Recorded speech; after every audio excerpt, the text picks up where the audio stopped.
Vous êtes sur InfoLive TV, merci de nous retrouver pour un nouveau flash d'informations. Ouvrons cette édition par les récents propos du porte-parole du Parlement palestinien, le cheikh Ahmad Bahar. Tenu lors d'une conférence au Soudan vendredi dernier, le parlementaire du Hamas a appelé au meurtre de citoyens américains et par la même occasion de citoyens israéliens et des juifs en général. Et ce jusqu'au dernier a-t-il tenu à préciser, le but étant de prendre le contrôle de la planète. Fin de citation.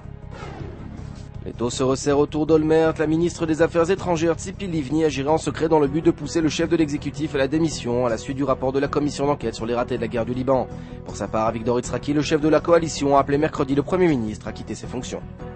Selon les sondages réalisés par les 3 quotidiens en Israël, 68% des Israéliens exigeraient le départ du Premier ministre ainsi que celui du ministre de la Défense suite à la publication des conclusions préliminaires de la commission Vinograd. Autre élément qui ressort de ces sondages, le personnage politique que les Israéliens voudraient voir à la tête de l'État n'est autre que Benjamin Netanyahou. C'est l'ancien chef d'état-major Amnon Lipkit Shachar qui sera en charge d'appliquer les conclusions et les recommandations de la commission Vinograd. Cette information intervient alors qu'Ehud Olmert s'apprête à présenter à son cabinet aujourd'hui un plan d'application des conclusions de la commission. Les charges retenues contre le député arabe israélien en fuite Azmi Bishara seront rendues publiques ce mercredi. Bishara risque d'être inculpé pour intelligence avec l'ennemi, notamment pour avoir donné des informations au Hezbollah cet été. Une nouvelle arme d'espionnage, ils ont des ailes et des couleurs magiques. Ces petites bêtes a priori innocentes peuvent désormais porter une caméra microscopique pensée par des scientifiques israéliens et américains. Votre programme sur InfoLive TV, les réactions de la rue arabe suite à la publication des conclusions préliminaires de la commission Vinograd. Et puis un document sur la guerre que mène le KKL en ce moment contre l'avancée du désert dans le nord du Negev.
Aujourd'hui, le monde entier parle d'Israël. Mais qui parle d'Israël au monde entier, en temps réel, en 4 langues et en direct de Jérusalem? InfoLive.tv, la première chaîne de télévision internationale israélienne.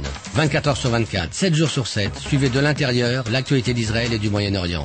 Des reportages, des interviews, un grand journal et des flash infos en images dès que l'actualité l'exige. InfoLive.tv, votre regard direct et vrai sur l'actualité d'Israël. Retrouvez InfoLive sur internet www.infolive.tv.